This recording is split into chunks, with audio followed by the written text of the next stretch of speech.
Yeah, hey Matt. Just to start off, everybody tested okay, I assume, right? Yes. Okay, and now the more important part of the question. What makes North Texas so good defensively from what you've seen? They're obviously put up pretty good numbers in that area. Right. Well, he's a good coach, and obviously, I talked to you guys about recruiting one of his guys, and so I've seen it firsthand. And he's been great at all of his stops. And anytime you see guys at Division two, JUCO, low major, mid major, high major, and like you got guys that and obviously where he was an assistant at Baylor, they've done pretty well for themselves. So all of his stops here in the past 20, 25 years, that there's success, written all over it. And there's a reason for that. His teams have discipline, they're consistent, but they just do a good job of getting into you and guarding the basketball and making it hard for you to do what you want to do. And they limit your paint touches. They're grimy, and always been a big fan of his. And you just got to be able to probe the defense. You got to work it, and against great defensive teams, like you're going to have to earn your baskets, and that's what we're going to have to do against North Texas. We'll go Mike, Kevin, and then Ross. Yeah, Matt, are there some Texas Tech tendencies in how they play defense? I would say that everybody has some similarities, even though there's differences. But yeah, it's hard to do what you want to do against them. And obviously, Texas Tech is one of the best in the business at that. And they just take you out of what you want to do through their ball pressure, loading up and not letting you get into the paint, things of that nature, swarming the basketball when they get put into vulnerable positions. I think that's another attribute that they do that Texas Tech is really good at. It's one thing to have things straight up and things are fine, but when you get behind plays, are you good at recovering? Are you good at swarming the ball? And, North Texas does a really good job with that. Kevin? Yeah, Coach. I know the cliche about guard play in the tournament, but you have two experienced guys in Sasha and Eric now. How much do you lean on them for experience and production kind of going forward here? Yeah, well, we'd lean on them no matter what. Obviously, they play a lot of minutes for us. They both play around 30 minutes, and they've been very consistent for us in their careers. So they do have some NCAA tournament experience, and that's great. And but North Texas has good guards too. And and that's you have to be able to go out there and be more productive than they are. But no, I'm excited that we have guys that have been in the tournament before, like Eric and like Sasha, and looking forward to seeing them play well. Ross and then Matthew from TSN.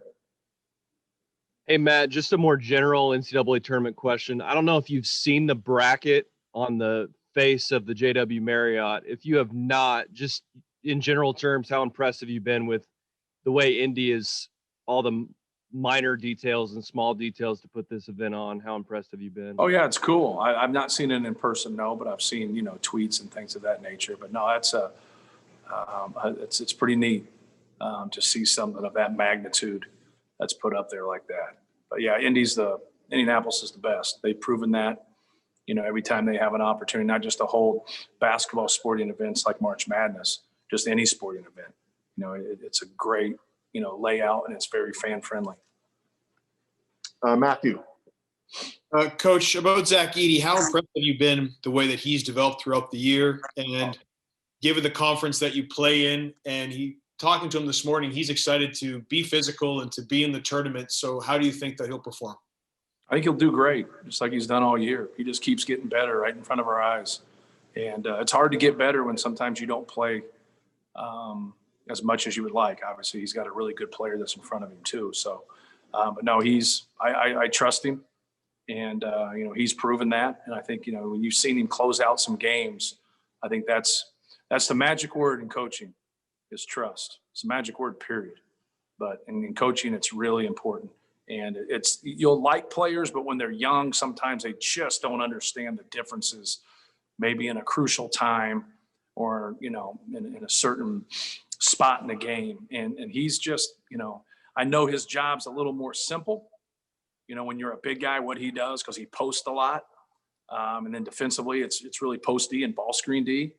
But he keeps things simple, and his turnovers have been down, and his fouls have been down. He's rebounded the ball well. He's done his job. He's obviously scored at a high clip. He's just been an extremely efficient number. I mean, he's had extremely efficient numbers. If you guys ever, I spoke on it after the Ohio State game, and some guy wrote an article about it, and he talked about raw numbers. If you go look at his analytics, it's off the charts. Like it makes sense for him to be in the game offensively and defensively, and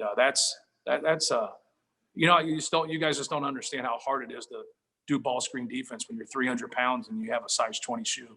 It's a hard thing to do. It's a hard thing to do, period. But to have that kind of size and be able to move and to be able to chase rebounds. Most guys that size, they'll rebound if the ball comes in their area. He'll leave his area. He'll go out of his area and get rebounds. So I'm very pleased with him. He's been fun to have on our team. We'll go Daniel Rodriguez, then back to Brian. Hey, Coach, I wanted to ask, going up against North Texas, how do you prepare for a team that has maybe 4 guys that are averaging more than 10 points per game, that they know how to share the ball and are also top 30 in 3-point percentage in the entire country?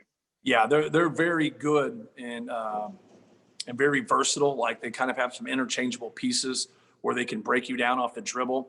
Their guard, Hamlin is such a good guy at breaking the defense down, and they surround him with people that can do the same, maybe not to the level that he can, but the guys that can't quite break you down like he can, they all can knock down threes. And so they can do a little bit of that, but then they can really shoot the basketball. And, you have to do a good job of containing the dribble. You have to do a good job of not getting behind plays, because a lot of times when you have a good lead guard that can score and pass, when you get behind plays, he's going to find the open man. When you get behind things, like, you got to limit paint touches and limit layups, and that's hard to do because you're already behind plays. So we just got to try to set our defense and keep the ball in front of us to the best of our ability. Brian, then Tom Brew. Yeah, hey, Matt.